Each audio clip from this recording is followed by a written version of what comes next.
Bismillah ar-Rahman ar-Rahim, people. Hello and welcome to Footy Chichmo. Arsenal actually prove you wrong and prove everyone wrong and prove the whole world wrong by winning against versus Newcastle, actually, away from home. Actually, that is the first time, if I'm not mistaken, that Arsenal win away at Newcastle under the Eddie Howe regime, and since Newcastle became good, if I'm not mistaken. Did you win? I can't remember if we won there a couple of years ago. Remember Erdegaard scored from outside the box 2-0. But is that which title race was that? That was 23. 23? Yeah. Oh, yeah, the first one. Yeah. Yeah. So, otherwise, we lost 4 out of our last 5 visits, though. Yeah, that is absolutely mad. But listen, Arsenal in a title race, I think they're in the driving seat currently with their current form and upcoming games, actually. Showing intent, playing well, attacking from minute 1. The mentality there to actually go until the minute 96. Everyone now is listening. They're grabbing the ball from the net, trying to go for the second at St. James's Park, which is a lot. Why are you laughing? I just think it's funny. They definitely just see what's on social media and stuff, don't they? The way they very blatantly wanted to make it clear that they were heading straight back to the halfway line. Yes, I thought that they did it on purpose to show people that we want to win. They probably did. Yeah. Chelsea in crisis, people. Actually, 2 wins in 6. People sticking with Maresca. People are actually starting to say Maresca out, which is fucking crazy. After 6 games, actually, now Palmer is out 3 to 6 weeks. Or Chelsea Palmer FC, and Liverpool finally the performance is caught up to them. There are people that are actually saying that Liverpool are here and they're going to win the title, they're the best team in the league currently, blah, blah, blah. And there are other people as well that are a little bit skeptical about the gelling of the team. And if Arsenal go on a run, will Liverpool catch them? Remember, Liverpool still have to go to the Emirates. And that is not a good hunting ground for them lately, actually. So that is why we say, but big up everybody that is here. If you're watching this now live, hit that like button. Let's get that to 100 likes. If you're watching this on the replay, please hit that like button. Leave a comment below. It helps YouTube. It helps the algorithms that are actually dying on YouTube right now. I received a message saying that YouTube has become very stale in the last month. Alex is saying he's Maresca out since January 2024. It's actually astonishing, Alex. But we're going to start with the game yesterday. We're going to start with Arsenal. The referee controversy. I don't want to spend too long on it. I want to hear people's opinions on it quickly. The Eucharist one, Gabriel's handball, and the one that nobody talks about, which is actually, I think it's the most blatant one out of all of them, is the Bruno Guimaraes handball. That is being, if you compare that to the Tarkowski one, this is like 10 times more obvious than the Tarkovsky one that was given in the beginning of the season against him. So, but nobody wants to talk about it because it doesn't suit the agenda. It doesn't suit the narrative that the media is putting out, to be honest with you. But hit that like button, people. Subscribe to the channel if you're new. The referee's decision quickly. What do we think?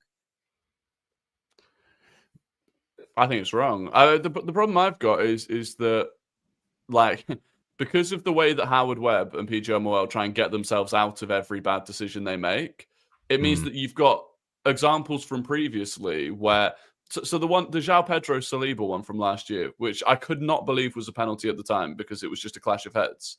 Howard Webb comes out after that and says that even though it came off Saliba's head, before Saliba's head made contact with João Pedro, that contact doesn't negate the penalty because Saliba still stopped João Pedro getting onto the ball, and João Pedro was the one that was in control of the ball because he headed it first. Like, the exact justification that he uses for that being a penalty applied to Victor Gyökeres. Gyökeres gets there first. He takes it past Pope, takes a tiny deflection off Pope, but Gyökeres is still going to get on the end of it, and Pope takes him out. And yet that one's overturned. So it's like, how can you have both of those at the same time? And then for me, the thing is then also, then is it clear and obvious? And it's not clear and obvious. And then if you listen to the audio this morning from not the British commentary, one of the other commentary teams, they were saying that they were listening to the VAR when Jarrod Gillett's at the screen. And Jarrod Gillett at first is not changing his mind. Yes. And the VAR starts guiding him to change his mind. I saw you guys have the same commentators. This is American NBC commentators. Yeah. No, I saw the clip, Yeah, they too were listening, and they're like, apparently, what's his name, Gallier, or Richard Gallier, is not convinced, and they are guiding him through the decision. I'm like, you cannot be guiding the referee. You just need to show him the images and tell him that you think there is a touch here. If you think there is a touch, change your opinion. It's up to you. But I think it's not a penalty. But I think because what Howard Webb said last season, you said the rules, not us. You guys are the referees. You said the rules, and you said that these incidents should be called a penalty. You're impeding the opposition. The touch is that he's not playing the ball. It's just a touch. It should be a penalty. So you gave it against Arsenal last season. I would be okay if you came last season and said that is not a penalty, and then this season you didn't give it. But you can't give it against Arsenal last season, and then this season, because it happened. I said that on the show last night, and I said it to other people as well. I said, if he didn't mention João Pedro in his monologue, you would think he's talking about this incident. Exactly. That's how similar they are. Yeah, you wouldn't know that he's talking about the incident from last season. You would think that that's the incident of this season. I disagree. I think, Nick Pope, you get a touch, you can stop yourself. It's not dangerous. It's not a penalty. But you gave a penalty before for something similar. So you have to give a penalty for this one, but they chose not. He did that interview, didn't he? Where he was saying, like, he was. I think you did it last night, actually, Mo, where you were talking about it, and he's got the whole discussion of, well, you know, it's the follow through that's the main issue.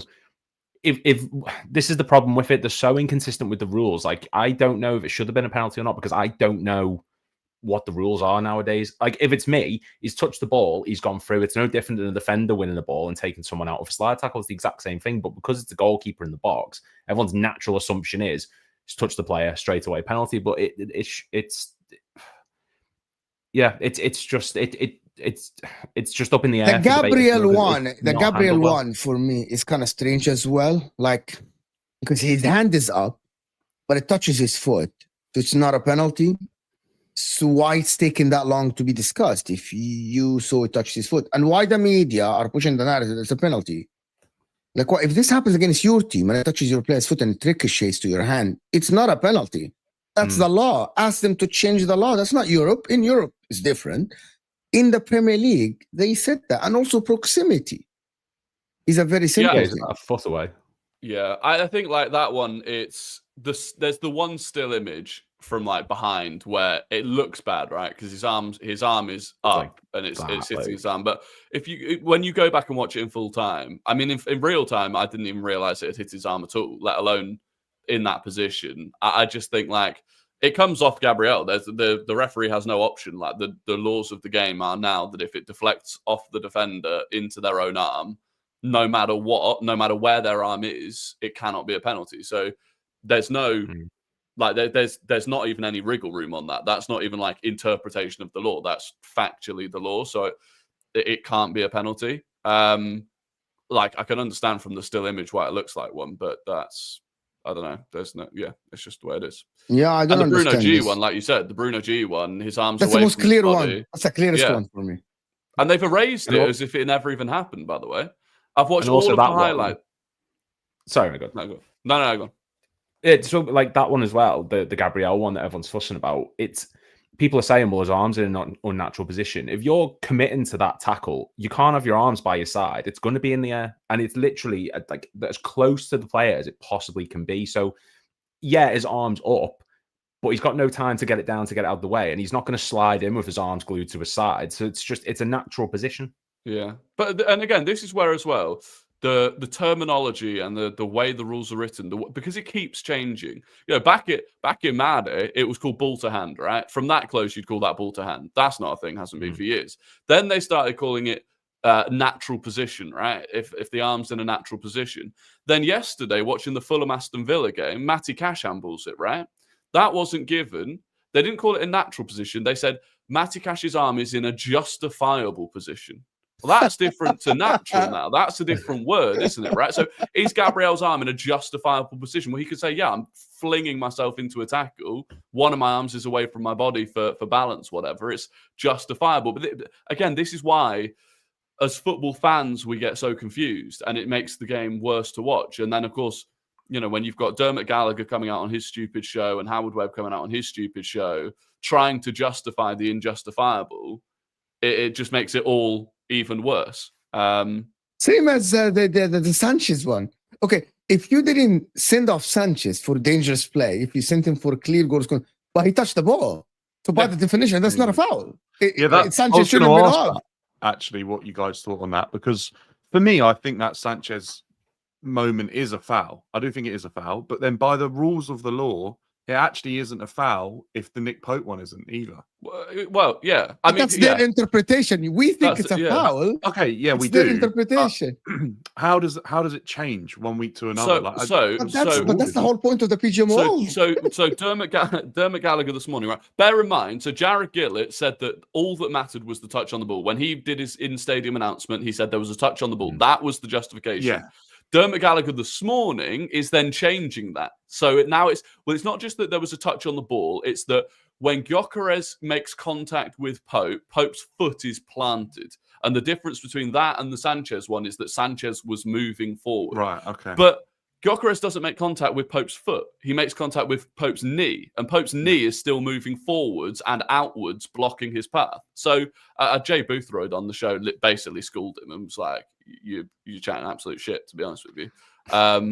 They do need a pro in there, don't they? They do. That's exactly what Boothroyd said. He said the biggest problem is they need a pro in the office with them. Yeah, they don't have someone that's played the game. Or even if Rory, right, they don't want to do that. They need a pro working with them during the week, educating them on scenarios, reviewing moments like that. Maybe like a Jay Boothroyd, right? And just say, look, no, that wouldn't happen. That's not what he's thinking in his mind at that time. Players don't think like that. Certain things like that. Yeah, and I'll tell you one thing as well that was a big indicator for me. Nick Pope doesn't even complain when that penalty gets given. At all. He almost looked guilty a little bit, didn't he? He almost looked guilty, I forgot he that knew it was a penalty. He knew right away it was a penalty. Exactly. So again, I gotta say, it took them a while, as the VAR room wanted that not to be a penalty. And I'm gonna tell you another thing. It's the same for Gabriel. They wanted the Gabriel one not to be a penalty, as they admitted to the mistake they made for the Gyökeres. So they have to we need to find a way that the Gabriel one is not a penalty as well, right? And I think now it's being I think it took them a while to find that angle for the touch of the Gabriel's foot. It did, but equally, it wasn't given on field, so they had to find enough evidence to give the penalty, not to overrule. If Jared Gillett had given the penalty and then they'd looked at ages to see the deflection, maybe, but they had to find enough evidence that it was. So I think it's slightly different. But no, look, ultimately, the biggest problem for me is just how long it's taking. Why are we waiting so long for VAR all we the had time? one at the bridge at the weekend. It was horrific. It was so long. I can't remember. It was the Chalobah one, and it took so long. And it was pretty obvious he was last man, right? But I think it took about 3 minutes. It's crazy. Yeah. By the way, in that that was from first glance. Chalaba red card over. Nobody complains. The whole ground knew, right? Just go. Yeah. Just go on. Move on. If they're taking this long to do it, I expect the decision to be the correct one. Though, like if you're taking this long, but you come to the correct decision and the right outcome, fine, I can live with it. That's what it's there to do. But it's the fact that they're spending this amount of time and still coming out no better off. The reason it's taking so long as well, right, is because they are over-analysing the scenario, aren't they? They're doing way too much digging. You always hear that term thrown around with VAR as clear and obvious, right? That if it is clear and obvious, you shouldn't need to analyse something as much as they are doing. And I think they've kind of got so obsessed with what the technology allows them to do, because I think to actually be in the position they are as referees, they love like analysing decisions as we love analysing football, right? So they're actually addicted to what they're doing in that moment, I think. And they're just actually probably enjoying it too much. I'm not even lying. That's probably what happened. This weekend was so bad. Like there was I saw Gusto kicking Minter in the head. Oh, I think that's a penalty, by the way. I think that's a pen. Yeah. I think that's a penalty and at least a yellow card. And that is, and you're watching VAR looking at it, and you're literally watching. There's a still of them watching Gusto's studs in Minter's head and going, no. The Mbuemo penalty, not Collins not being sent off. I mean, again, Dermot Gallagher comes out this morning, right? And even he was like, I don't really understand why they've not given a red card to Collins. But then he goes, you know what I think it is? I think they're trying to look at it in the most positive way possible. Positive for who? Not everything needs to be overly analysed. Not everything has an underlying narrative as to why it's right or wrong. If you're literally looking at a photo of him with studs into him, his studs are into him. There is no underlying story as to why it's not. Me being the neutral, and just the last thing, because there's a lot to talk about the football actually this week with Arsenal and Chelsea and Liverpool as well. I actually think in England, I think they're obsessed with control, the referees. They really want to control the decisions. And sometimes, I'm not going to say it's corruption. I'm going to say it is, they want to control the narrative. And I feel like referees in England get so much of media coverage, more than any other country, that I think their ego, they want to be the center of attention. They want to have shows. They want people to talk about them. Like in Italy, people talk about the referees and they fucking move on to the next game. And fans are the ones talking about the referees. In England, the media talks about the referees. They got shows on the referees. They bring this referee. They bring that referee. I'm like, media personalities, right? Haven't they? The refs. Thank you. Howard Webb loves the fact that he has a TV show. You can't convince me otherwise. He loves it. Yeah. It's like other countries. The game is about the players and the coaches, and in England, the game is about, oh, they did this guy. I think, what about the corruption? What about the narrative? Oh, did these referees want a title race? Did these three? And I'm like, you love it. I know you love it. I know you're thinking about it in the game.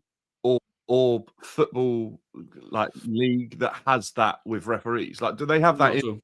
Like, I don't know, mate. You're in America, right? Sometimes do they have basketball or NFL? Yes. They have a ref show. The players, but again, it's not that much as in England, to be honest. It's not as much as England, bro. I think it's absolutely crazy. But listen, big up people, hit that like button, subscribe to the channel, guys. Big up everyone that joined us from Sam. Guys, let's get the likes up to 200. Football wise, we were impressed by Arsenal yesterday, to be honest. I was impressed by the intent and how they played and the amount of chances they created from open play as well. Eddie in the 10 worked like a charm, in my opinion. He was amazing, especially in the first half. Is that the Arsenal people are waiting for? Is that the way Arsenal want to play against the majority of the teams in the league? Is that proof that Arteta is changing? It's got to be the way Arsenal want to play against the team that set up how Newcastle did, right? I think we saw at times, maybe last season, seasons prior, where teams have set up how Newcastle did, and Arsenal have maybe not had a way to break through or not had creative options. I think we saw everything they've lacked in years gone by there on show yesterday. I was pretty impressed with how they had the determination to get through that as well, because some people criticised them for not quite having the hunger last season, especially towards the end of it in the Prem. I think it's obviously there. The break was obviously needed, and they've definitely got the hunger to push for this league title. The big thing as well, last season, whenever we would drop points, it felt like Arsenal and City would drop points the same weekend or like the same period of time. This was a proper statement in the sense of, you've seen that we've dropped, and you've capitalized on it. And that's what people who win the league do. They take advantage of other teams' detriments around them. And to go to Newcastle, like we had it this earlier this season, we got absolutely battered. You went there and proper showed them up. And that's the way that Arsenal, it's not necessarily the way I think a lot of us want you to play. It's the way that we as other fans have been sat there and saying, you can do this because you've got so many attack and versatile players that you can go to pretty much any ground and you can dictate the way that you want to play. And it was on display. Honestly, Arsenal should have been about 3, 4, 5 ahead. Nick Pope had the game of his life, and that's purely the only reason why Newcastle was still in that game at halftime. Yeah. Like, go ahead. I was gonna say, I think it's a shame that that it needed a last minute winner, even though I think that shows a different side to us, which is good in terms of the mentality. But the fact that it needed the last minute winner, the fact that the referee decisions have become a thing, kind of takes away from the fact that was a totally different Arsenal performance to what we've seen at St James's.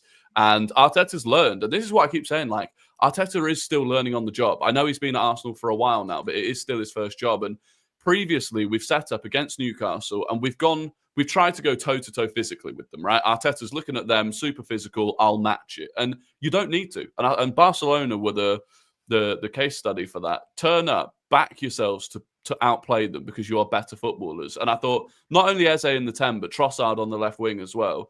It was a more technical approach to the game, right? And Trossard played really narrowly as well. Wasn't a touchline winger. I don't think he played well, to be honest. I didn't think he played well either. I thought that that chance that hits the post, people say, "Oh, it was good." He should be scoring that. It's a shit. It's a shit. I saw you, Rory. Yeah. About 70 minutes, you were like, "Oh, get Trossard off." Yeah, I was annoyed that Trossard was still on towards the end. That's a goal. Really with all due respect, you're really 7 yards away with your left foot across the goal. It's a goal. Nick Pope didn't even dive for it. Yeah.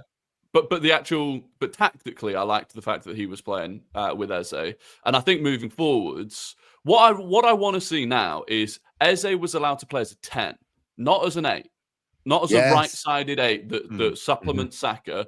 Zubimendi and Rice were either side of him, and he had freedom. Now give that to Martin Odegaard, allow Eze to play the role that Trossard played yesterday, which is off the left, but actually a lot more narrow. And again, actually, Trossard was drifting off to the right. Trossard was kind of free roam as well. Allow Odegaard and Eze both to do that with Zubimendi and Rice behind them, and then Saka and Gyökeres. That's the way forward for me, because you saw Odegaard come off the bench. I thought it was a really, really impressive cameo. I actually want to see Odegaard and Eze play together.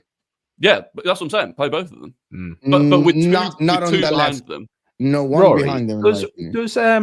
It's a bit of a dark question, but is the reason Eze's been playing on the left, does Arteta have a sort of thing, not a thing against Martinelli and Trossard, but does he, realistically, do you think he trusts them to be a long-term left-wing solution? Is that maybe why he played Eze out on the left as much as he did? Yeah, I think long-term, those two are the next two that are going to leave the club, Trossard and Martinelli. And I think, there's going to be big calls. People saying yesterday, Waneri didn't even make the squad yesterday because of the depth that we've got. Madueke comes back in, Kai Havertz comes back in. I think you're looking at Martinelli, Trossard possibly dropping out of the squad altogether. So, I do think that was part of it. I think yesterday was hopefully a really good window for Arteta to be like, okay, so I can play a player off the left that really doesn't play off the left, because Trossard didn't yesterday. That can be Eze. Odegaard given freedom as well. I know what you're saying, Mo, in terms of maybe just having Rice in the 6 and then Eze, especially against the minnows. Smaller minnows. What I mean, the minnows. You just play both. Yeah, 100%. I wouldn't do that at St James's Park though.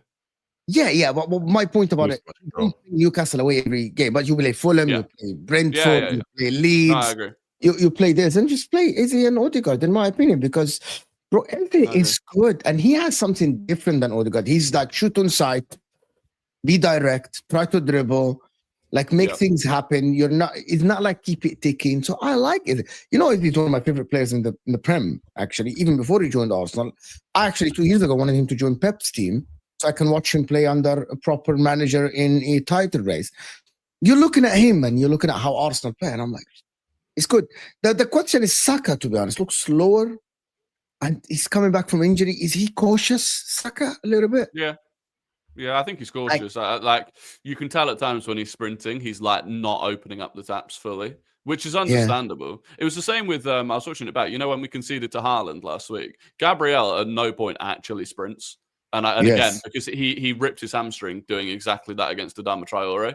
And I think when there's someone that's quicker than you ahead of you just go, you know what, it's not worth risking ripping my hamstring. So yeah, I definitely think it will take time for Saka to kind of regain confidence in his hamstrings, especially because was that because of the way he came back this season.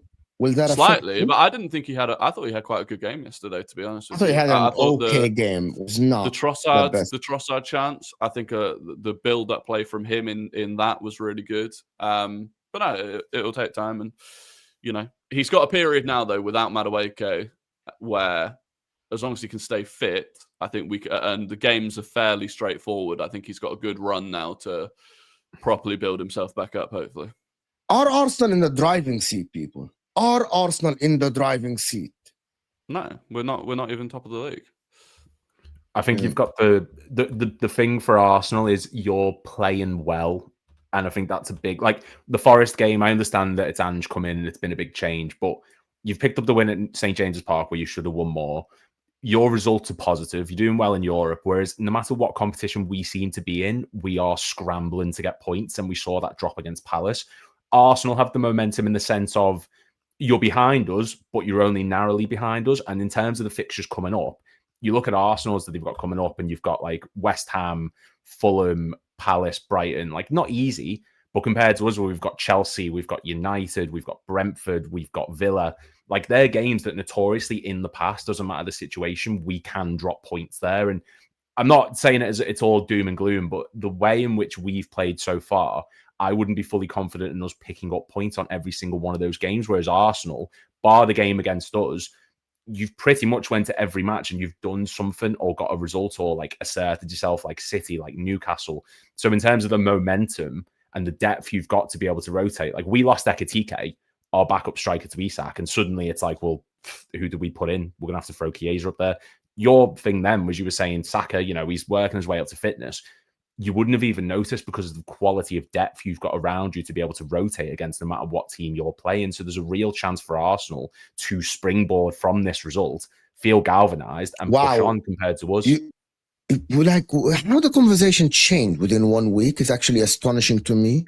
How we were talking about Liverpool are in the driving seat, they're going to go, and then that one loss against Crystal Palace and Arsenal winning at Newcastle, we're saying with the easier run, Arsenal can actually put in like a little bit of a distance between them and Liverpool. If Liverpool, because nobody sits here and guarantees Liverpool win at Stamford Bridge. So by next week, Arsenal play West Ham at home. I'm expecting Arsenal to smash West Ham at home.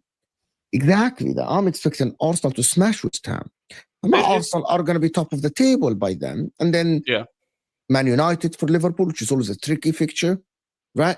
Arsenal play Fulham away, which is, I think it's a tough game, but it's been bad for us over the last few years. I think the next set of games is big because, like our run on paper sounds good, but we've dropped points to West Ham multiple times over the last couple of seasons. Same with Fulham. Crystal Palace are on this unbelievable unbeaten run. So, and then Villa, again, we drop points to a lot. So, yeah, I think it'll be interesting. But the one thing, like you're saying, the way the conversation has changed today compared to this time last week off the back of one game week, like generally speaking, and I've been saying it with the Arsenal online fan base all season, way too reactionary. Everything is way too. Kept telling oh people, my god, we're going to win the league. Oh my god, but it's the media that I really think create that. I was watching on Sky this week.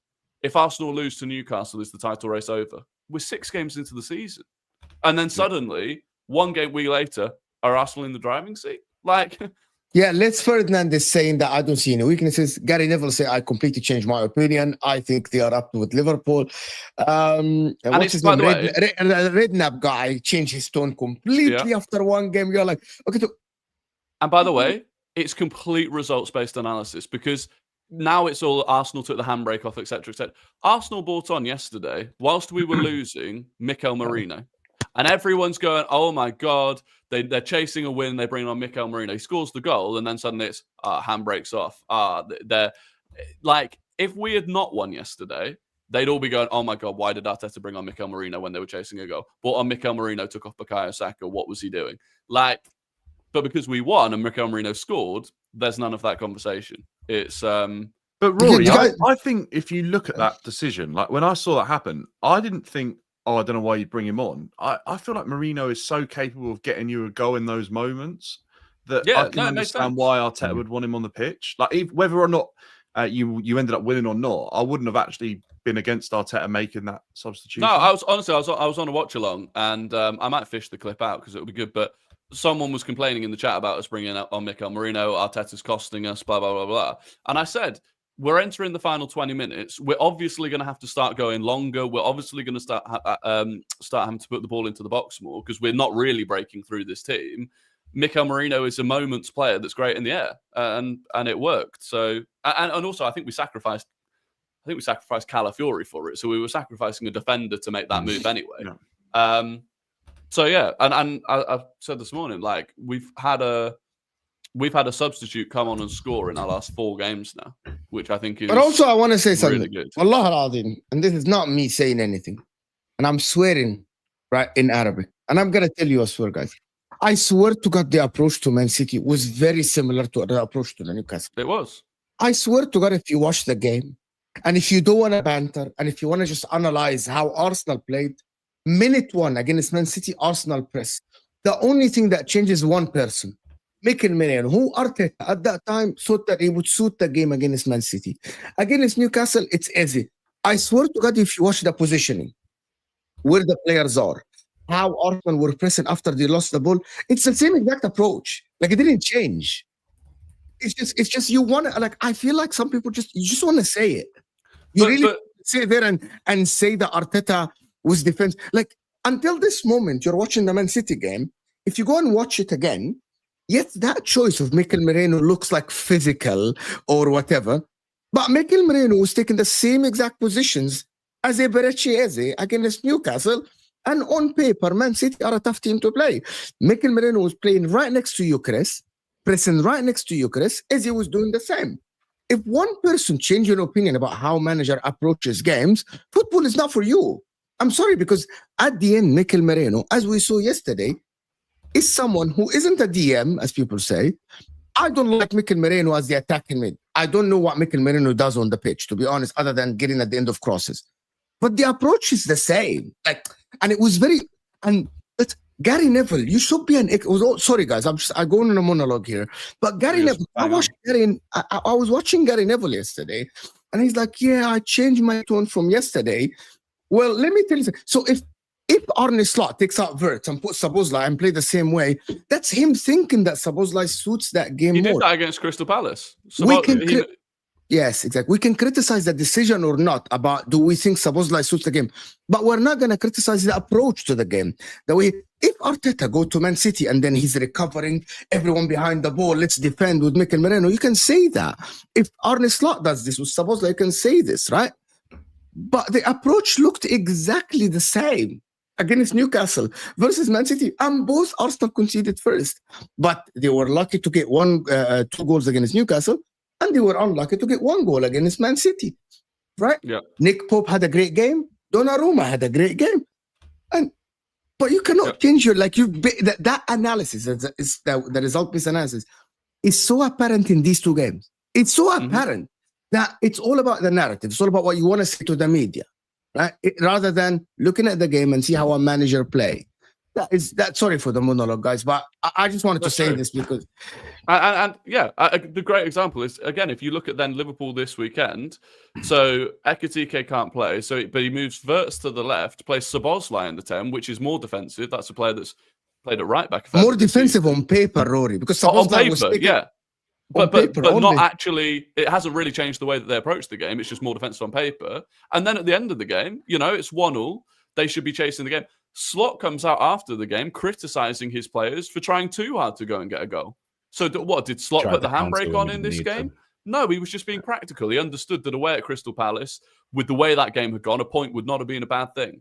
And that is okay sometimes. But yeah, the narrative just changes game to game based on the result rather than what you're actually seeing with your eyes. Yeah, what you actually see with your eyes. It's astonishing that people that played the game don't see the game as it is, and instead of analyzing personnel without looking at a paper sheet, you're looking at soft score and seeing the lineup, and then you're making up your mind about how Arteta or Arne Slot is approaching the game. It's ridiculous. It's absolutely nuts.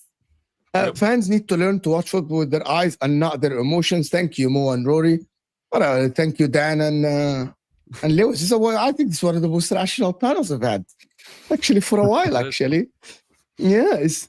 But listen, I want to say that on Liverpool, though, we move on to Liverpool, which is in the same conversation. Do we change our mind based on the Crystal Palace game? Have we a little bit seen performances catch up to them? But before, guys, almost 600 people in the house. Can we get the likes up to 200, 300 people? Hit that like button in this early morning. Fucking waking up at 7 for this, and the people are giving their time. You better like the damn video and support the channel, guys. Thank you so much. Have we changed our mind on Liverpool if the clutch goal is not there? Personally, I haven't.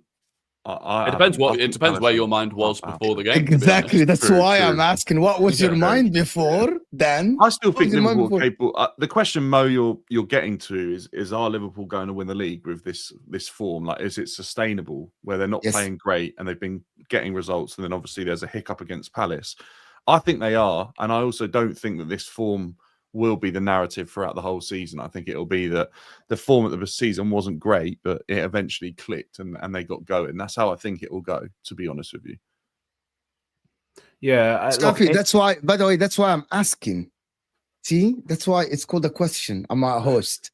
Stafi Habib, I'm a host. I ask questions and then we'll come up to conclusions. Yeah. Go ahead. No, I know he's winding me up. Don't worry about it. People will say, like, oh, you change your opinion after one game. But as every game progresses, you get a better understanding and a better idea of what teams have been good at and what they've been poor at. And I said a few weeks ago, like, people were saying champions can't do what we've done so far this season, and we can't. But as a club, it's ingrained in Liverpool's history to get these results once in a while, twice a season. Like, you'd be hard-pressed to find a season where we've gone without getting 1 or 2 or 3 of these results. Every single match is not sustainable. There is clear defensive issues.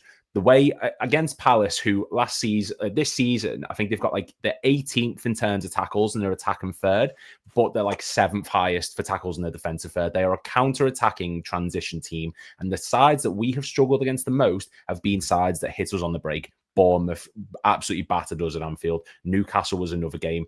We struggle against those sides. And the biggest thing that we did was you committed too many people forward and you've left Van Dijk and Konate at the back isolated at points against the front line in a midfield whose biggest asset is speed and work rate. Kamada ran them into the ground. Mateta physically bullied Konate so much that he's fallen over his own arse. Frimpong and Kerkez are miles forward with so much space for Sarr to exploit. And it's not that my opinions changed, but I just thought that things would maybe click a bit faster. Under Klopp, he could get chicken salad from chicken shit. You could give him Jordan Henderson and he turned him into this magnificent ball-pressing workhorse. He turned Joe Allen for a little period of time into a brilliant player. He turned people who you wouldn't expect to be good into world beaters. Slot's a manager who needs the best personnel to come in and he can get the best out of them, but we're yet to see that. And I don't know if it's a system. I don't know if it's a new sign and gelling. I'm not entirely sure what it is. But there is a worry defensively for this side. It's one thing to do it against Newcastle at St. James's Park, like Arsenal did.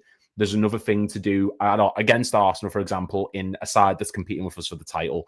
It's another thing to do it against Southampton in the League Cup. It's another thing to do it against Everton, who realistically at Anfield, with the personnel we've got, we should be beaten more convincingly, not getting battered in the second half in the way we did. There's worries, but I'm still confident that we can turn things around because we've got the personnel to do it overall. I agree. My point about it is that I didn't think the performances were great, but I thought that Liverpool had too many clutch players. And I was telling Sam this, too many clutch players to actually bail them out. I think Liverpool have so much firepower to lose games enough to be out of a race or not to win the league. You know what I mean? I still think they're so good of a team. Like, if Isak doesn't step up, there is Salah. If Salah doesn't step up, there is Ekitike. Wirtz on paper should step up. There is McAllister. There is Van Dijk that can step up pieces like Gabriel does for Arsenal as well. You know what I mean? There is so many clutch players for Liverpool. However, the problem is you're so thin at the back that if Konate drops stinkers, Arsenal, for example, have Hincapia, have Calafiori, have Timber, have Mosquera. Liverpool, if Konate doesn't play well, they have to rely on Gomez. Yeah. Gomez have not shown that he's reliable enough to carry the team in the tough games. Like, he's a good player and everything. So my point about this is that he left himself very short at the back. And the problem is, no manager in the world will tell you that I want a player that will give me an 8 out of 10 a game and then the next game 3 or 4. They would rather a player that will give them a 7 or a 6 every game, so they know what they're getting, how to plan around them. For example, him leaving Konate one-on-one with Mateta would be okay if Konate was the Konate of the game before, where he was like completely dominant against his forward. But he shows up to this game and he's not dominant, so Mateta is having a field day. That next game, he can't plan to play a high line, leaving. Who do you play against Chelsea? For example, Konate with João Pedro, because he's afraid that the same thing will happen again, or having Conor Bradley up. But that is one of the problems in football, is that, for example, you're Declan Rice. Why is Declan Rice one of the best midfielders in the league? Because Caicedo as well. They give you a 7 or an 8 or a 9 every game. It's very straightforward. You know what you're getting. There's no up and down. You can plan around it. In the attack, I still on this opinion that Salah needs to perform better. Liverpool cannot continue the rest of the season with Salah performing like this, miss-hitting crosses, miss-hitting passes, being dispossessed. It won't continue unless Isak turns into the Salah of last season. Yeah, I think. Go ahead. Sorry, yeah, no, I think that's the part where I'm not concerned. I'm enjoying it, but like that's the point where with Liverpool, I wasn't expecting them to struggle to score as much as they have. Now they've not struggled to score in the sense that they're joint second top scorers in the league, but they've scored the same amount of goals as Arsenal, right? But we all went into the season knowing defensively they're probably going to be a little more fragile because of the fullbacks and the lack of depth. So I still think that it will click over time, but I think it's maybe taking a little bit more time than we had maybe predicted. So and the big thing will be, I think, fitness, because like you say, Ekitike misses a game and suddenly Chiesa is getting thrown in there. I mean, a Van Dijk or Gravenberch injury, God knows what happens. Yeah, but we'll wait and see. We dropped the ball. So Slot came. I think the way Slot handles the media, I'm very impressed with it, and the way he responds to things and the way he presents himself. But he said the other day, and it's something that doesn't make sense to me. So when he was talking about Leone's injury, and someone said to him, "Look, are you going to go into January and you're going to sign someone?" And he said, "Well, probably not, because I don't want too many people. I want a squad of 24, 25 players."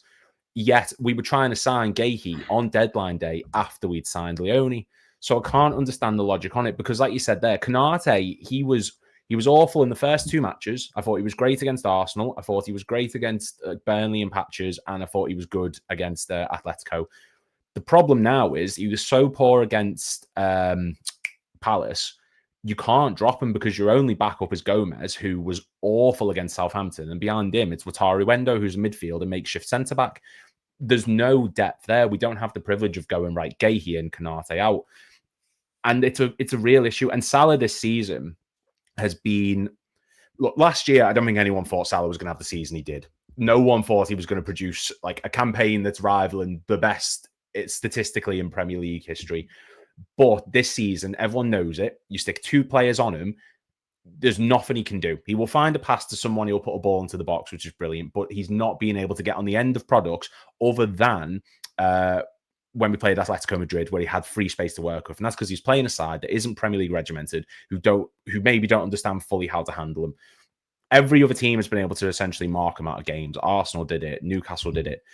And it's a real worry, because for someone like Isak, who's coming into this team, you've come into this team thinking, well, Florian Wirtz is there. He's going to be a creator. Salah's there. Look what he did last season. He's not getting the service. He's not getting any sort of player who's able to put it to him to be on the end of things. And against Palace yesterday, any chances that he were getting were coming off of his own back. And even then, they were few and far between. So it's not clicking just yet.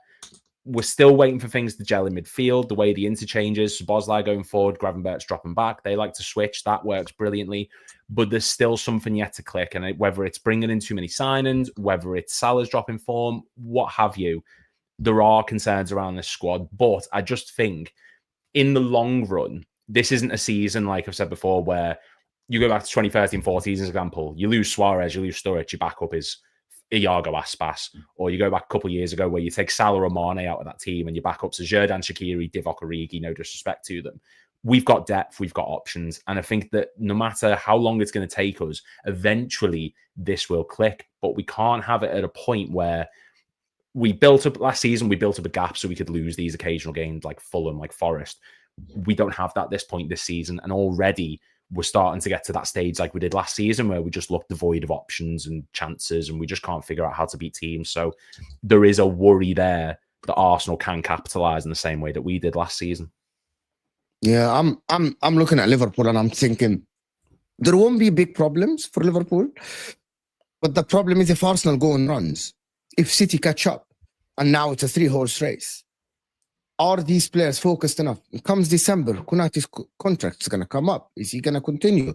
Gay is going to come up. Are Liverpool going to sign that? Again, people think that I'm picking and I'm finding problems. I think the Ekitike Isak thing is a problem. I genuinely think. It's a Julian Alvarez, Erling Haaland again, where one of them is clearly on paper levels above the others, but the other one looks at themselves and back themselves to be starters. Right? That problem is always a problem. We spoke about it. Me, Lewis, you're in here. Me, Dan, and Rory had this about Chelsea the other day, where people think like, I deserve minutes. I'm good. I'm good enough to start for any top team. Right? I believe that Ekitike thing that he did in the cup is a frustration thing. It was definitely a frustration. He is good enough. Bro, he is probably, every time I'm watching Ekitike, he's phenomenal. He's fantastic. But the problem is Liverpool will never start him ahead of Isak if Isak is fit, unless you're going to start him in the low games, the lesser games, and that is potentially going to be a problem unless Slot finds a way to play him on the left or play the two together, which is, I think, currently Wirtz should be dropped. My opinion. Yeah, I think he was dropped a few days. I thought he could have done with the run out against Southampton, to sort of in the same way we did with Isak, to get a bit of momentum going, maybe get a goal, contribute against the team that you'd expect them to do well against. But he seems to destabilise the whole midfield. When we were playing Everton and it was Gravenberch, Szoboszlai and McAllister for that first half, the link up was there. It was like last season, the lead up to that Ekitike goal. It's brilliant. The way they can interchange positions. Sometimes McAllister will come deep. Gravenberch's going further forward than he has done before. Got a goal and assist 2 games in a row. When Wirtz is there, I feel like he doesn't know whether he needs to drift out wide and support Gakpo, got on the overlap. He doesn't know whether he needs to stay in the middle because you've got Szoboszlai there. It just feels like he's someone who's been shoved into the midfield and people are just expecting him to go, right, do what you want, free flow. Slot's not that type of manager. He's very regimented in the way he wants players to play. He always wants Gakpo to cut inside. He always wants the same thing from Salah at the moment. He always wants his right back to overlap or invert. Wirtz is a player who wants freedom. He's not getting it in this system. And I do think when he operates in that higher number 10 role and he's got Isak ahead of him or an Ekitike, that's when he's best. As soon as he doesn't have that, he falls off a cliff. Because some of his passing is decent. And I think we live in an era now where if players come in and it's not score, assist, everyone goes, awful player. And he has been poor so far. But he looks lost in terms of what his role is in this squad. Whereas if you put Szoboszlai, McAllister or Gravenberch there, are we putting this on Arne Slot then? Are we putting this on Arne Slot? I think it might be a little bit Slot, and I think it's also just the way Wirtz is. I think that because against Palace, he was shoved out on the left. And the fact that you've brought this player in to be a number 10 and you think that he's the best player to put out on the left-hand side says a lot about the fact that no one really knows what to do with him, kind of thing. In an ideal world, astonishing, actually. You can start Gakpo there. You can put Ingham out. You can do a multitude. Because Gakpo is a better left winger than Wirtz. Let's just establish that here. Like it's because he's on bad form. That's why he's not playing. No, because he's a left winger. He's physical. Yeah. He's big. He's quicker. Go ahead, Rory. The problem when you I genuinely think when you spend that much money on a player, there's almost like they have to play. Like and I think that's Arteta's not been shy of not starting some of our new signings this season, right? Eze didn't start against City. Madueke's had games where he didn't start before he's injured. But when you've spent a record amount of money on someone and then broken that record again, they have to play. And even if they're not working, if you drop Wirtz for 2 games now, and it looks better, suddenly you're going, well, now what do I do? Because I keep Wirtz out of the team. Like imagine playing the Everton match and we look better in midfield. Yeah. Chiesa deserves a start as well. Imagine Chiesa starts on the left and he just shined. And then I think if Ekitike Vert didn't get is that like- ban, if Ekitike didn't get banned, Chiesa would have started on the left-hand side because you would have had Chiesa, Ekitike on the bench to swap for Isak. You wouldn't have had to have kept him on the bench to replace him in the middle. So I think if he didn't get banned, Chiesa would have probably started that match out on the left. Dan, what do you think about the statement that Rory said about when you buy a player like this, they have to start with that much money? Well, it's true, isn't it? Yeah, I think it's true, but you're cutting off your nose despite your face if you've got someone in there who clearly isn't gelled yet, who clearly isn't up to the speed and intensity of what you want and is playing poor. Keeping them in that, like say if Declan Rice went to Arsenal, for example, and he was playing the way Wirtz has been for the first 7-8 matches, you'd be hard pressed, I think, to find an Arsenal fan who's going, well, you've got like start him, you've got to play him. If he was as ineffective as Wirtz has been. But he hit the ground running. Wirtz has come in, a lot of money. And as Liverpool fans, we're not used to the sort of £100 million plus bring in Isak for this amount, bring in Wirtz for this amount. The expectation's high because it's very rare that we've been in this situation. You know, like bar Van Dijk and Nunez as such. The last example of us spending big money was Fabinho. And even then he spent the first few matches on the bench and Alisson started well. So there's an expectation, but if he's not contributing, if he's being a passenger and he's being someone who's come in and isn't contributing in a massive way, starting him because he costs you a lot of money is foolish. Dan, what do you think? I think when you buy players for that amount of money, as much as it might be something new that Liverpool have done, you'll quickly learn that the owners have spent that amount of money. They expect that player to play.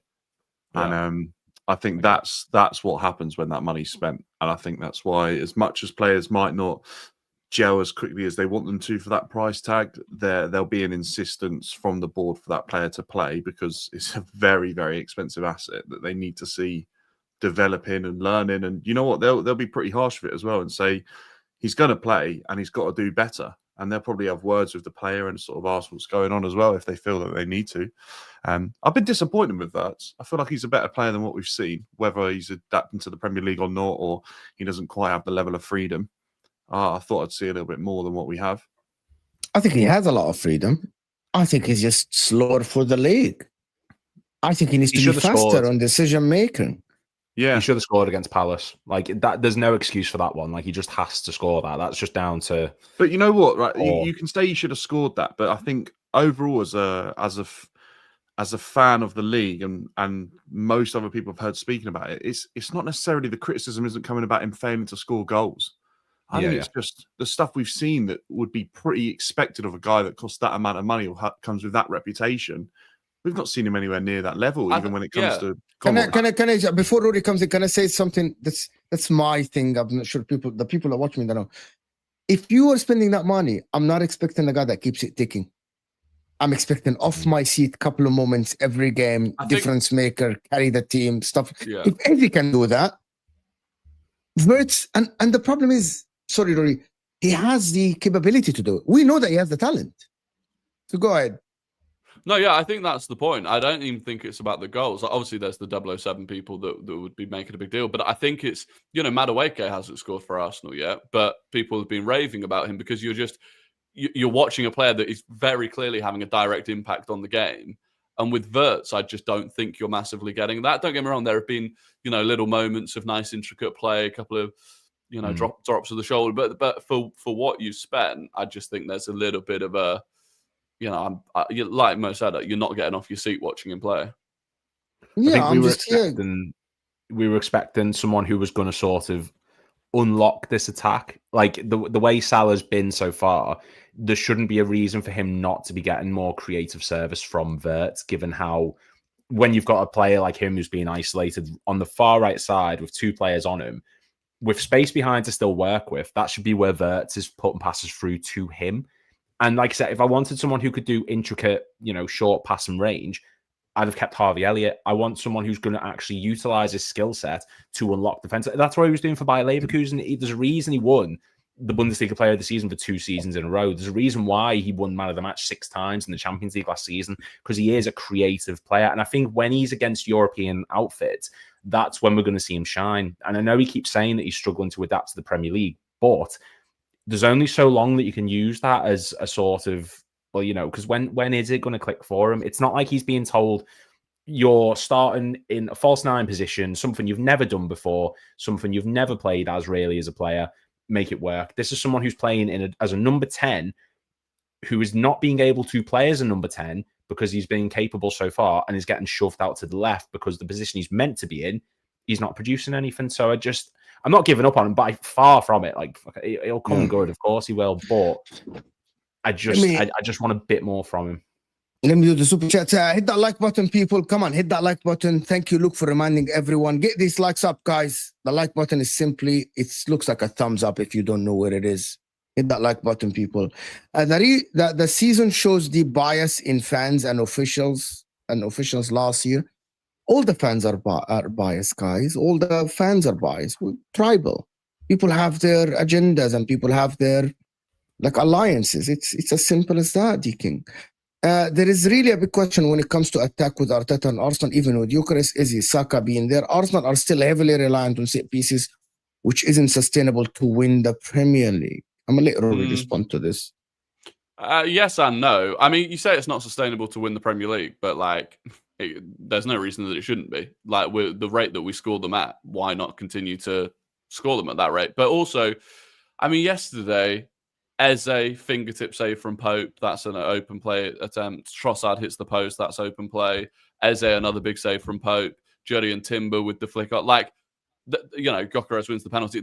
I think we created plenty from open play yesterday, and another day, you're 3-0 up. So, again, it will take time to click. I think the important thing for us is that even when it's not clicking and even when those goals aren't going in, you're still able to pick up 3 points. Yeah, Farhan here is saying, you were so Arteta out last week, Farhan. I went from I hate Arteta to I love you. You were so Arteta out. It's unbelievable. But moving on, big up, Martin. Thank you for joining us. I know you were late for a reason. You texted me. Moving on to the actual team that is in crisis. Actually, I think the team in crisis is not Man United because they were in crisis last season. They were in crisis the season before. Crisis. So they're beyond crisis. It's Chelsea Football Club. 2 wins in 6. They play Benfica's Mourinho. They host Liverpool. They can lose to Liverpool. There is a world where we're going to sit here next week and Chelsea are 2 wins in 7.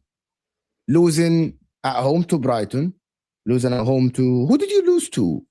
Did you lose at home? Oh, you lost to Man United at Old Trafford. Right? You're losing to Liverpool. Is that a crisis looming, Renzo Maresca? I don't know if it's crisis, but it's really not been good. I think it could be a crisis if we sort of lose to Benfica and get humiliated against Liverpool. I think that might send it into that. I've not been... I'd be wrong. I'd be lying if I said I've been happy with the start of the season in many moments at all. I think looking back at our games since the season started, the Crystal Palace game's looking like the best performance so far, considering how they've gone on this season as well. And a lot of us weren't happy with that being a draw. So, yeah, really disappointed. I actually felt the first half against Brighton was probably one of our better performances this season. And from the red card, it just sort of spiraled out of control. And I think Maresca's sort of shown maybe his personality is a little bit cowardly in certain scenarios. And he's got to do better there. And he's admitted that today in a press conference and just said, look, it's not been good enough. I own up to that, which I do commend a manager to do, because there's a lot that will die on their sword that they never do anything wrong. And for a manager to sort of stand up and say, I've done wrong there and I'll do better, I kind of rate him for that. But is that acceptable or good enough when you're the manager of Chelsea? I'm not sure. I think we've also seen a fan base get a little bit too excited with what it meant to win the Club World Cup. And I don't think the fans want to hear that. But the Club World Cup, realistically, I don't think is an accurate measure of where your team's at. I also don't think the recruitment was a drastic improvement on last season. You can make the argument. Best show on YouTube. You can make the argument that Chelsea's team, especially the starting 11, isn't that much further on than last season, apart from the development that the individual players might have made. And I think there's reason to actually believe that Chelsea are going to be in a similar situation to last season, because I don't see too many differences, really. The only difference I see is we probably started this time last year better, but this sort of form came maybe around Christmas time. I said something 2 years ago before I even met any of you guys, apart from Martin. I said that this Chelsea project for the good of football have to fail. That didn't cloud my judgment in analyzing Chelsea. Chelsea have a good team. The problem is, I think the board is failing Enzo Maresca. He's not helping himself. In the same time, the players are not helping him with making bad decisions on the pitch. And I genuinely believe that there is a shit show going on behind the scenes. When Enzo Maresca is not happy with the summer transfer window, he's not happy with the players at his disposal. He isn't happy with the defenders or the goalkeeper or the wingers he has. And I think he is showing stubbornness in how to use them. You can tell that he doesn't want to use some of the players that he has. Like, for example, he was so adamant to not play Badiashile, for example. That is kind of weird and strange, to be honest. Badiashile has more experience. The team is not bad as it looks now. The team should be better than this. And I think it comes down to probably an upset manager or a manager that is not happy with what is going on around him, right? Because some of the media are just start to call him out as like he's not good enough. You know what I mean? To Chelsea. Well, he won the Club World Cup, coached some very good second half of the season last season, right after that 15-game dip, got them to the Champions League. But I'm watching Chelsea now, and it's not exciting. It was exciting at some moments for Chelsea. It's not exciting. I don't know if it's been exciting since sort of that first sort of spell, 10 games into the start of last season. I don't even think that when Chelsea were winning games towards the end of last season that it was exciting. I actually think the style was sort of put on the back burner, and it was more about getting results and taking advantage of other teams falling away from, Forest were falling out of the Champions League places, and some of the other teams, the consistency wasn't quite there. Villa, Newcastle, they sort of spring to mind as teams that couldn't really put a run together. But Maresca managed to get a tune out of Chelsea to get results rather than focus on the style of football. I think the Club World Cup, people don't like to hear this, but the anomaly of the Club World Cup was the PSG game. Chelsea weren't unbelievable in all the other games, and we had some real tough tests against some of the South American sides. We went to extra time with Benfica, albeit it was a bit of a weird game with the weather and everything. We lost to a South American side that's managed by Felipe Luis. We kind of got there a little bit fortunately, but I know we got there, which is the important thing. But the PSG game and the way we played was so different to the rest of the tournament. I think it gave people a lot of excitement of what the team could be capable of, which I think is fair because they showed how good they were. But I think it's also fair to say PSG weren't that great because that game is also a bit of an anomaly in their season, especially in the second half of it. So I just don't think Chelsea's football is exciting. And I think the issue with Maresca is when you appoint like an inexperienced manager, the buy-in from the fans is already not there. That manager then has to work double hard to get that buy-in from the fans, as well as get his team to play, good, entertaining football that also gets results. And I don't think he's really done either. He still hasn't got the fans on side. He's saying today in a press conference he'd love for them to sing his name. Fans have come in a much smaller amount of time. One less and got fans on side. So did he actually like specifically ask for the fans to sing his name? He did. No, he didn't ask. He basically said, "I would love for them to sing my name one day." It's the first time for me to hear this. Actually, I think the question was, because I don't want to get this wrong, but the question was, what do you have to do to get the fans on side? Because there's obviously a lot of discourse coming from them and boos and all that. And he basically said, it was good to hear we've got our Chelsea back last season against Southampton, I think he said, which is crazy to think about the team that we played. And then he basically said, I'd love for them to sing my name one day. But there are managers that have won less and done probably less in a smaller space of time that have got the fans on side quicker than Maresca, I think. And I do think that's important at Chelsea. Is he struggling to sort of, because I understand that the Chelsea board's mantra, so to speak, is bring them in young and cheap, sell them for higher figures. Do you think there is any signings that were made this summer that were set in motion with Maresca being the one to lead those players? Or do you think like every signing has purely been made from a sort of business perspective where they've gone, right, make it work and sell them for hire? Or do you think anyone's actually been brought in to play the way Maresca wants them to play? It's tough to say. Yeah, I think they have. I think I would look at someone like Hato. I would think he was definitely brought in because I think he mimics that sort of position that Cucurella was playing a little bit. I look at someone like Liam Delap, and I think he's the type of striker that suits Maresca's system. They need a striker that the balls stick to and they can play off of.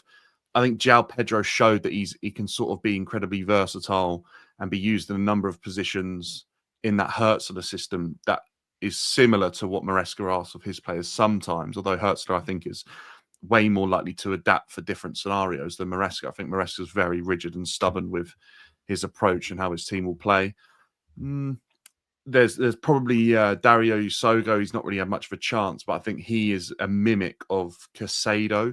So I think there have been players that have been brought in that probably wouldn't have been brought in if his system wasn't exactly how it is. But I do think he probably feels that he's not been fully back with the type of player. Like, I don't think he would have wanted Garnacho or Gittins. I'd be very surprised. I think we've already seen him be quite hesitant to use them. And I think not to get a goalkeeper either. Can I give you guys? I want to do the super chat. Go ahead, Dan, because I wanted to raise a point that is astonishing, and I'm gonna raise my hand and say what happened.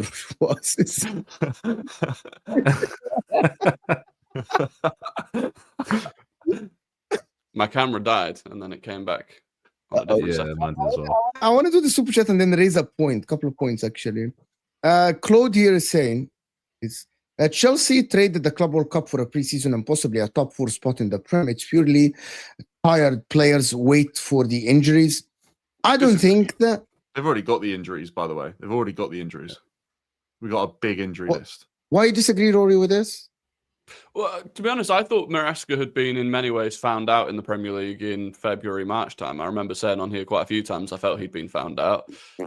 And I still think he has. I think you're seeing the same performances against the same teams, particularly, I know you beat Fulham, but I didn't think you deserved to win. You are right, Rory. We lost 3-0 to Brighton away last season.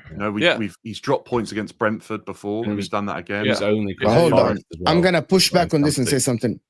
The red card that we spoke about for Arsenal last season is happening for Chelsea. How is it the manager's fault? I'm just playing devil's advocate here. If people gave Arteta the excuses last year because he had red cards and he had to manage games. Okay, put in mind, can I put the caveat? Put in mind that Maresca is less experienced than Arteta and doesn't have the same quality at his disposal like Mikel Arteta has. I'm just playing devil's advocate here and asking the question. Well, I think... Go on, Rory, go on. First of all, you can take the last 2 games out if you want. I still think the performances against Palace, against Fulham weren't great anyway. Secondly, I mean, you could argue that Arsenal lost Declan Rice against Brighton and went on to draw the game, not lose it. That's another difference, I think. Same with Man City. Went down to 10 men against Man City and drew the game. So Arteta didn't shit the bed completely when we went down to 10 men. Maresca will learn, though. I'm not saying he won't, especially with the red card things. He's acknowledged that he maybe got that wrong, and I think he will learn. And I've said with Arteta, he learns things year on year. But I just think the actual way that they're playing, I think the Club World Cup, it wasn't even an anomaly, the whole Club World Cup, like Dan said. Against the well-structured South American teams, they still looked like they were struggling to create. It was only against PSG, who ultimately turned up not really, they didn't look like they cared, but also they didn't look like they turned up with any sort of structure to navigating Chelsea. I just think I haven't seen a Chelsea performance other than the PSG one where I'm like, okay, Maresca's figured out how to beat these Premier League teams. He's figured out a way to change and beat these Premier League teams. Yeah, the narrative is actually probably the other way around, isn't it? Even though he has got results, I feel like the other teams have most of the time figured out how to play against Maresca's system, but somehow Maresca's got results out of the game, which probably were against the run of the game. I'm mistaken. Said it, didn't he, Mo? I literally got fooled. And I said that Chelsea might finish ahead of City or might actually challenge for the title. Completely fooled. Off of the Club World Cup? End of the season metrics. Okay, you want me to dissect it? It's very simple. Chelsea last season created the second most big chances after Liverpool. You finished the season very strong with a lot of clean sheets at the end. So I thought he turned the corner in terms of how to set up his defense. You actually started scoring goals, different types of goals at the end of the season. That's why you ended top 4. You went to tough grounds and you were able to navigate the games tactically, right? Like the Nottingham Forest game, the Fulham game, if I'm not mistaken. You won that game as well. I thought even you managed the Liverpool game well, even though Liverpool are on the beach, but still it's a Liverpool team that is fresh and it's not easy to win against them. Going to the Club World Cup tactics, he used overlapping fullbacks, which he did it in the first half against Brighton. That's why you scored that goal when Reece James went on and overlapped. You scored that goal, and it was very obvious that Chelsea need overlapping fullbacks, and I thought he did it at the end of last season, and I thought that he will continue. I am someone who always say that I'm expecting managers to have continuation of how they end seasons, not completely revert back to the things that weren't working. You know what I mean? Well, that's the thing, isn't it? Maresca he didn't do that. He didn't. Yes. He went away from his beliefs. So how do you want me to? So I explained to you, how did I come up with my conclusion? How was I going to be sitting here expecting that he would go back to the things that weren't working? What logic would he dictate that? Because I think he's so strong in his beliefs around that. But this is the problem for me, is that actually he's arguably shown by going away from his style a little bit towards the end of last season, which I think is evident to see because the results started to come and we started to move up the table. He obviously has shown that there's another way to get this squad to play to get results, and he's reluctant to do it with his beliefs. But I do think, and I have to say, that first half against Brighton, I felt very confident, felt comfortable. I liked the way we were playing. Yes, we could have had a few more goals because we had opportunities to do so, but we kept Brighton at bay. We suffocated them with possession. That's how Maresca wants to play. It was very controlled, very... it's tough. The only thing I say is I think it's tough for the fans to watch, especially the Stamford Bridge crowd, and they do get fed up because I went down at half time and everyone was sort of saying like, oh, that is bad. We're 1-0 up, we're cruising against Brighton and we've had chances and everyone's saying like, it's dreadful. And that's exactly what Maresca wants from his team. That is his perfect scenario. And the fan base aren't happy with it. So this is what I mean. I don't think Maresca's style of football is a good fit for what the fan base expect. And I think that's the problem he's going to come up against. And as soon as results even dip away from wins, the questions are going to come, is he the right man for the job? Because they're already not enjoying his football in a winning position. And I think that's a huge issue that Maresca and Clearlake have got on their hands, because the resentment is going to come from the fans, whether he's winning or losing, because they don't enjoy what they're going to see. It's never a good sign when there are briefings coming out to the media about whether or not his position is secure. Like the fact that those briefings are needing to be made, it's the dreaded vote of confidence, isn't it? You know? Like, yeah, exactly. Yeah. And especially with because haven't you previously had it where you've got I can't remember how it works exactly, but you've got like Todd Bowley and Egbali, and if they differ, they go to different journalists to put out different briefs, basically. Yeah, it's got to be the earliest in the season, by the way, it's ever come out as well. We're 6 games in. Like, yeah, it's very, very early, but there has been noise. They actually, I don't know what you make of this, but at the end of the game, Lawrence Stewart came out on his own. He went down to the tunnel and stuff. No, yeah, well, he came out of the bridge like about an hour before the other two.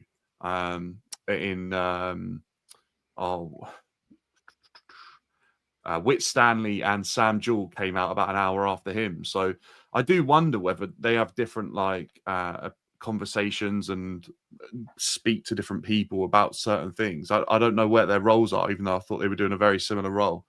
But it's not the environment with the constant chopping and changing, like with Arsenal and for Liverpool, for example, where like it's a slow progressive build to a stage where it's stable, you get to where you want to be.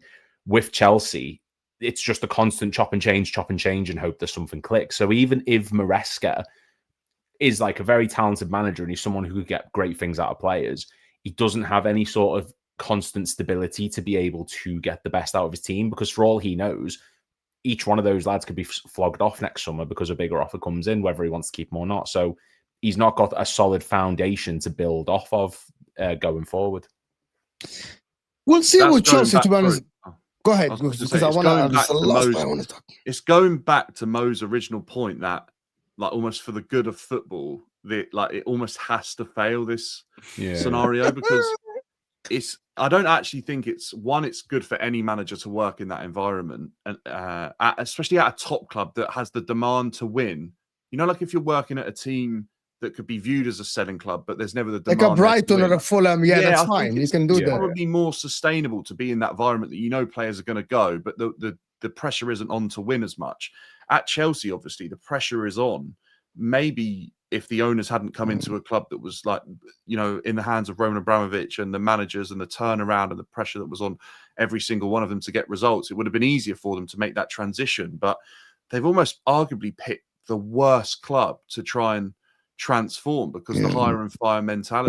One of the least patient fan base in the world. It's almost the worst one to try and get on side, isn't it? It worked. Think about it. But it worked though. So it's a very like Ancelotti got sacked. Wait, like, but you know the problem is the Conference League and the Club World Cup have masked. Well, because Chelsea fans go around and say we win trophies. Well, you gotta win the big ones. Wait, are they not big ones, Mo? Or I'm joking. They're not. They're not. I know they're not. Do you know why I say the Club World Cup is a big trophy? But you know why they're not? Because Rory said it. It's not the barometer of how good your team is. It's not. And I think we're seeing that as proof now, aren't we? That, you know, sometimes you can win those trophies and the momentum will push you on to do more. Whereas when you win the biggest trophies, right? And I think we probably saw Liverpool do that. They probably won the champ. Did you win the Champions League before you won a league under Klopp? But the Champions League actually is different than the Club World Cup. We win the Champions League, it's a push. It's a massive push, the Champions League. Well, it can be, but I mean, Chelsea won it in 21, have arguably regressed. And it was a massive push. If it wasn't, you remember at that time you signed Lukaku, who was amazing at that time, and Thomas Tuchel started the season on paper favorite until the Lukaku interview and what happened and the problems and remember the club was sold at that time and then they sacked him. I'll never forget. But how do you forget? But the Champions League was a massive push for Chelsea because people said that the last jigsaw, whatever that word is, it was Lukaku and they signed Lukaku. People said they're ahead of Liverpool and Man City at that time. Thomas Tuchel started the season good. I think he won 5-5 and Lukaku scored 5-5 in the beginning of the season. Then happened the Abramovich, Lukaku interview. Fell apart, sacked. It was done after this. It was done. But the last part, guys, since we have Martin. I love how you find it funny as a Milan fan as well. You know how it's funny, right? Because that interview was like, you're like flirting with your ex while you're literally in front of the whole world. You know, like it's fucking funny. It's funny because I thought, how dare you getting paid $250K sitting in an interview and saying, I want to go back to my ex? I still reckon it was planned. I don't know what you know, but I genuinely think Inter Milan knew what was going to happen all along. I think they knew. I'm absolutely certain of it. I don't think we knew anything. He wanted to leave, but he cried to leave Inter to go back to his beloved club, Chelsea. He forced his move out of Inter because Conte didn't want to let him go, and he forced his move out. And that's why Conte left, by the way. That was the whole rumor, by the way. That was the breakdown, apparently, that Tuchel made the joke around Conte being Lukaku's daddy. That was the joke, wasn't it? Apparently, that upset him enough to do the interview. Yes, something like this. Yeah, it's crazy. I think this is one of the craziest interviews I've seen in my life. Number of players last year, results, and Club World Cup is full soap. Yes, Claude, absolutely. Since we have Martin here, Martin, you're playing brilliant against Brighton, especially in the second half only, especially in the against Burnley. Burnley. Only Burnley. Gary Neville coming out after the Arsenal game and saying he only sees two teams in this title race. Mm-hmm. Why? He thinks that based on the football, he's like, I don't think this City has enough. He's not the only one. I think the majority of people, including a lot of City fans, don't think we've got enough. Yeah, which is astonishing, actually. A lot of City fans tell me that we are not in a title race. We're the underdogs. We are. I mean, but you think you have the capabilities to actually go and battle these two for the title? Yeah, I actually think we do. Do I think we've got the capabilities of winning like we have in the past? No. We've got the capabilities of going and getting points totals like we have in the past? No. But you can win titles in different ways. And that's what City maybe have got to learn. My big thing is Pep Guardiola and the team think they can win the league. Okay. And that's the dangerous thing. Everything else is outside noise.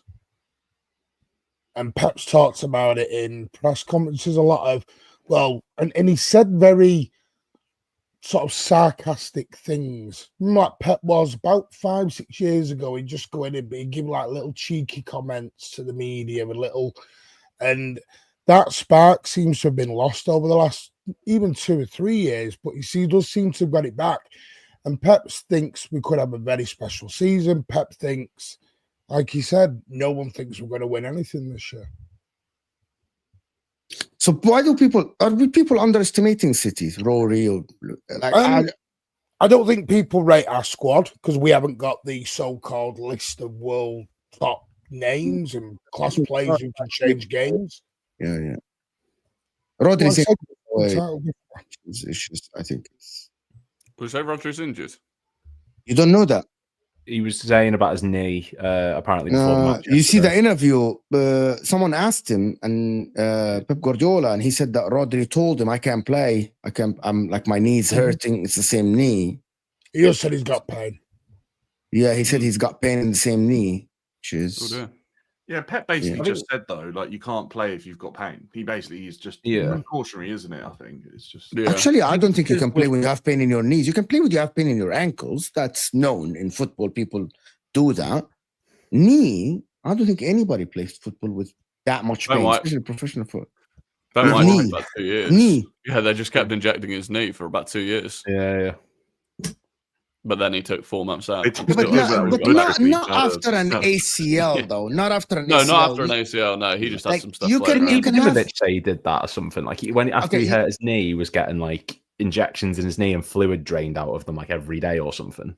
Yeah, you can, but it's whether or not you know, if you're City, you take that risk now with his career when you don't need to. Not for Rodri. No, not for Rodri. And also, he's the second most prized player at Man City, to be honest, after Haaland, in my opinion. I think that's why people maybe fall off on City this season, is because we've seen in the past, like when we won it in 1920, a big part of that is because Laporte got injured, and Laporte was such a big part of City's back line at that point, and he was out for the majority of the season. And last year, it's because Rodri went, and it just feels like with City at the moment, the one injury or 2 injuries away, in a similar way to us, from it all just sort of falling apart, where like you look at other teams and they've got the depth to come in and do it. But if City lose Rodri full time, is Gomez good enough to fill that mantle? If they lose Haaland, like Marmoush is injured as well, who's going to fill that role? So I think that's maybe the reason why people are underestimating City, but they've got the capabilities to do it. It's Pep Guardiola. If there is any other manager with the City team, you would not have put. But I always say a manager is a part of the team. That's who leads the team. So Pep Guardiola being there, he can utilize it. In my opinion, Pep Guardiola is doing with Doku what he did with the likes of Bernardo Silva, with the likes of Sani, he's actually making these players give you the best form. It took time, but you watch Doku now and you're like, I'm impressed. Because he's not impressed. He's not using Doku as a touchline winger anymore. He's not exactly that. He's giving him free, but he's getting the best out of Doku. I think he's the best winger in the league currently. I don't think it's Pep. Who do you think it is? I think it is down. I think Pep Linders has a massive say in this, because if you look at the way our front three are sort of playing, and I've said this before, it's very similar to the way Firmino, Mane, and Salah were moving at Liverpool under Klopp and Linders. Wow, you don't think it's Pep Guardiola? No, I think it's him, but I think Pep Linders does have a big say in it, because why would Pep do something for 2 years with Doku and Sabinho and everything else? We suddenly get Pep Linders, who played kind of similar under Klopp, and then we change it. That's not a coincidence. I'm going to tell you something. If you win every game from here until the Liverpool game will come at the Etihad, and I think City can. You don't think? No, I think City can win all the games. But I'm taking it one game at a time. I've said, do I think we can win the league? Yes. my final decision on that will come after that Liverpool game. Because if we can go and win the next 4. So you got Monaco, Brentford away, Everton at Villa home, away. You got Villa away. Villa, and then Dortmund or whatever, and then we hit the Liverpool game. We can go into that Liverpool game on a winning run, and we can get at Liverpool and we get a positive result out of that. You've got to say we're in a title fight then. Anyone coming out of that saying we're not in a title fight is silly. No, if you win against Liverpool, you definitely. And that's what I think people will stand up. I think we've got to get one of these so-called famous runs together where we're going a 5, 6, 7, 8, 9, 10 game winning run. Now at the moment we're 5 unbeaten. We had a very good week. People then look at Burnley because at the minute people are still expecting Manchester City to hit that banana skin somewhere. Yeah, Villa away without Rodri is a banana skin. Brentford away is a banana skin. I don't think Rodri's out for 3. I think people are doing this Rodri's out. It was pain and enable resting. I think people are jumping now and making this a much bigger thing than what it is. Pain and out for 2 months are very different. I think we'll have to see. I think for City, I'm waiting to see the next round. There is international break coming, which gives him rest. It's a 2-week international break or 1 week? 1 week. Normal. Just miss 1 weekend. And then we've got another one in November. Oh, so 2 weeks then. Oh, wow. 1 weekend. Yeah, that's kind of strange, to be honest. But listen, I want to thank everyone that joined us. Sorry, we couldn't, I couldn't take long. I know Martin had an emergency, guys, so he couldn't join us earlier, actually, to get involved more in the conversation. Rory Talks Football in the description. You going live on YouTube again, or you stop? You have to talk about the Newcastle game. You have to talk about the Newcastle game. Yeah, I probably will. You have to give the people what they want. I know. I'll probably go live at 5. Yes, Rory. Rory will go live. Beyond the Cup, that's his Lewis's channel. He's actually part of Anfield Index, if I'm not mistaken, right? Yes, and Redman as well. So yeah, he's doing Redman TV as well. So brilliant work with Lewis. He's trying to go full time. So go, if you're a Liverpool fan, go support Lewis's channel in the description. The Mancunian Way as well is in the description as well. So go and support Martin's Man City fan channel, of course. Dan's channel in the description. Of course, if you want to go and support Dan as well. I'll see you guys on MHF actually in about 45 minutes or half an hour, which is Hussam versus Martin. And that will be fun. So just join us there. Not me. And I will see you guys, not you, Martin Arsenal. And I'll see you guys soon. Hit that like button, guys, before you go. We're not even 200 likes. And I'll see you guys later.